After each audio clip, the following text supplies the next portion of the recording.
Hello, and thank you for joining us today on this audio edition of the Republican Talk Show. I'm your host today, Roman Blevins, and I have a special guest on my show, West Productions 100, and his name is Bo. Thank you for being on the show today. Thank you for having me on. All right, my pleasure.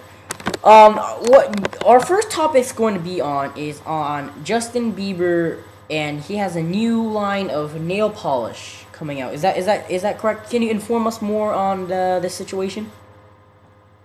Yes, Republicans are cool. Apparently there is a nail polish line being developed by Justin Bieber.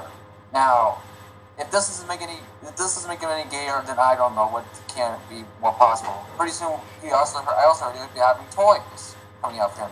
I can assume, will be a big marketing situation for him and will make him millions of dollars. In other words, scamming his local fans' parents out of their pockets of money and into his pockets. Just for taking his face and sticking it on a nail polish, and he'll make all his money from that. Yes, and key titles like something like one-time nail polish and shit like that. Yeah. Yeah, but I don't know. All I'm saying here is I think that's pretty smart that he's making his own money off of other than music. But nail polish and just doing that. It would be good if he would center the nail polish on his face, on himself. Centrally, but if he's just made his own model nail polish, named it something else, then it wouldn't be so serious a problem. But if he's posting his face all over the place, oh, it's special, Justin Bieber's nail polish, buy it. That's kind of like fooling girls into buying it because they don't know any better, right? They're illiterate. I would say so. I mean, even Freddie Mercury wore a nail polish, but it was reasonable. He wore black nail polish. It was like the only acceptable nail polish that a guy could even wear to begin with. Yes. But I mean, like, if he developed a product for a male thing, he would be showing us that he's not all in it for the money. By doing what he's doing and going by his by making himself probably look bad to his critics and just probably having this nail polish thing, we can assume only that he's doing it for money. Yeah, but don't you think do you think in your opinion that there's someone behind scenes controlling Justin Bieber, and his, of course he has adults and organizers to help him with all his activities. Do you think there's someone in the puppet master, as if I would say? Yes, I will have to say I don't think Justin Bieber is doing this on his own. I think there are people behind the curtain who are working along with him to have this nail polish ready by December. By December of this year. Yes. Oh. I think there are definitely. I think this is not him alone. I think there's other people involved with this as well. So I like to say that, yes, indeed. All right, guys, we'll be back after this short break. Hey, guys, welcome back to the show. It's Republicans Are Cool here, and my special guest, Bo. So we have a next topic that's important to discuss. Would you like to tell it to us? Yes. Mining incidences. In is it the Chilean miners? Yes, it is, and there's more to it. All right. As anyone as well as known, the Chilean once with these mining incidences, I think the Chilean government acted well and got all the miners out. Wait, I haven't been really up to. However, they have found miners dead. They found dead miners. Wait, so not all of them came out alive, right? Yeah. But this is different. Oh. They found miners dead in Ecuador, and a deadly China mine blast trapped 17. Mining is dangerous. I don't like it. Yeah. So there's one mission accomplished, and now 2 more problems just happened. One in Ecuador and one in China. Yeah, these things are too many safety hazards about mining, Yeah, I say. I mean, especially with China, especially with China and Ecuador, I'm pretty sure their mining regulations aren't that good.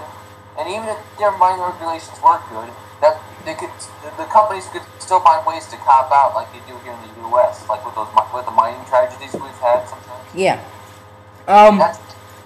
another thing, issue we want to discuss about the Christine O'Donnell and the Chris Coons debate on October 3rd. Yeah. So who were you rooting for during the debate? Who do you want win? Who do you want to win?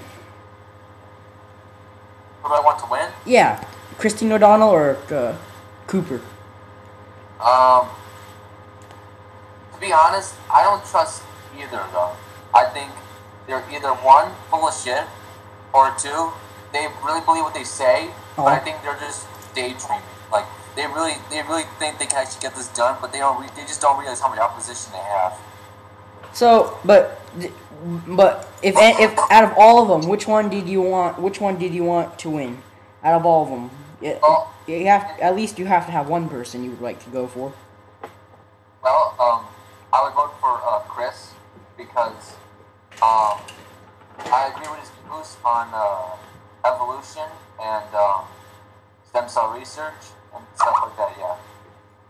Okay, but so I see here that in the news that it says over here that it says something about Nancy Pelosi and the Democratic Party fight back to rally against Nancy Pelosi. You got anything on that? I saw something like that, but I'm not really sure what that's supposed to mean. Alright, and I heard you talking earlier about French has a gas shortage. France has... Yeah, that's in a protest in the country. So what's happened over there? I think it sparked protests in the country. I think this has to do with Russia, to be honest, because usually that's where most of the fuel sources come from, is from Russia. Mm-hmm. What else do you want to talk about during this special edition? They want to raise the retirement age from 60 to 62. Why would they want to do that? Where is this? America? France. Oh, France? Yeah. And most oil refineries have been by strike action causing fuel shortages at some airports and filling stations. If you are planning on going to France, I don't suggest it. Oh, that's not good. Well, so there's no gas going to the airports, huh? I guess so. And strikes on Saturday across France in cities including Paris, Lyon, Bordeaux, Lille, and Toulouse. Unions have called for more than 200 marches nationwide. Looks like there's going to be a big problem over there, don't you think? Yep. I think so too. It described as anarchists operated on the Freedom of May demonstration, says the BBC hit several fields in Paris. Do you have any top news stories in America? What's going on in here? Let's have the special news edition of the Republican Talk Show. U.S. court-martial over Afghan killings has now happened. One of 5 U.S. soldiers accused of premeditated murder of Afghan civilians is to face a court-martial, the U.S. Army says. U.S. budget deficit falls to $1.3 trillion. U.S. owners vowed to revive Liverpool FC. Wait, how much? What was up the debt? What were you reading there? What did it say? It says it falls to $1.3 trillion. The America's debt? Yeah. Wait, it fell 1.3 or it's at now 1.3 because it can't be all. It says it falls $1.3 trillion. Well, that's good. Click on it. Read. Tell them how they did this. I want to know how it happened. All right. Also, with the debate, everyone, listen up. I feel as though that Christine O'Donnell should have been honest with her evolution stance, because I know that she's against evolution, because she thinks that what did she say again? She said that if evolution's real, then why are there monkeys here or something like that? Yeah, that's what she said. Well, I mean, I can answer that question like that already. I know the answer to that. Yeah. So, continuing on to the budget thing. Does it say how the government solved this, how it went down, or it just magically happened and the government sent a check and we paid all our taxpayers' money to resolve the debt? Because it's the second highest since World War II. Of course, it's very high, but you know, if they're letting the debt down, that's good. We gotta fix the debt, but I want to know how they're doing it, so then I can comment properly on this. So, can you give us info? It says that the U.S. has come out of recession, but has been sluggish recovery, and spending on benefits has continued to rise. Unemployment has stayed stubbornly at about 9.8%. Is widely been seen to be holding back U.S. growth. Our fiscal outlook, which remains challenging, has improved over the past year. They have said improvements due to careful stewardship of emergency programs aimed to put the economy on track to recovery, such as the Trouble Assist Relief Program to bail out banks. Well, I got a question for you. This main increase in revenues, analysts said the government was borrowing 37 cents to. Do you think that Obama's the thing that he's doing with the houses and to give people who are first time home buyers the ability to have mortgages, do you think that it should be applied to people who are buying second time home buyers and are buying not small houses but pretty big houses should be able to receive the benefits as well as everybody else? Because personally, I think the government should be on everybody's side, not on just a couple of people's side. So if somebody's a second-time home buyer, wants a little bit of a mortgage, that Obama's plan is going to help them too,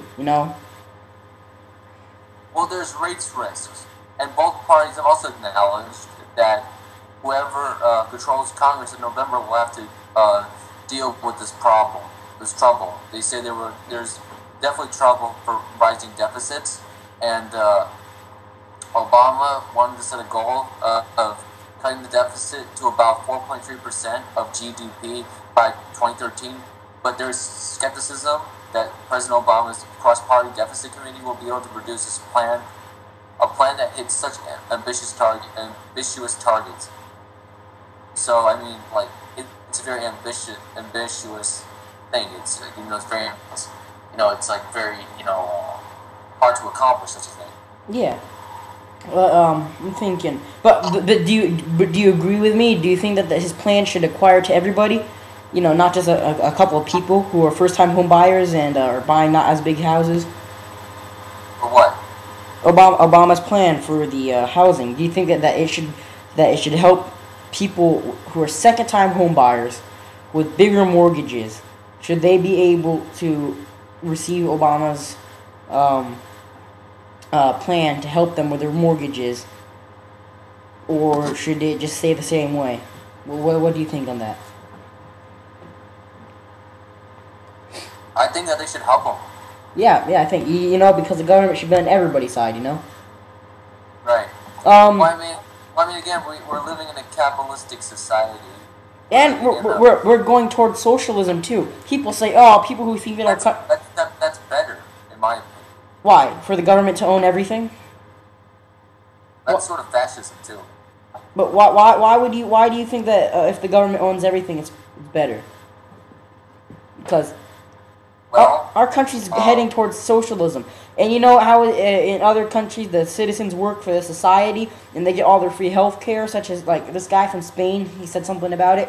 But why would you rather work for the society and help improve the government? But instead of working for yourselves and improve your life, to live a happy life, pay for your own health care, pay for your own necessities, and you won't be equal. Other countries, and I think the Democratic Party wants everybody to be equal. The liberals want everybody in the world to be equal. They want everybody to have the same rights. They want everybody to have the same income, and they want everybody to have the same houses and money and etc. But that's not. I don't want that to happen. I want the hardworking individuals to keep their money. And they don't get taxed more because they work harder. And, the people who don't work that hard, but, just the normal people who work just work normally, it's dependent on the people's rate of the work. And it's not dependent because, everybody should be equal and it's not fair.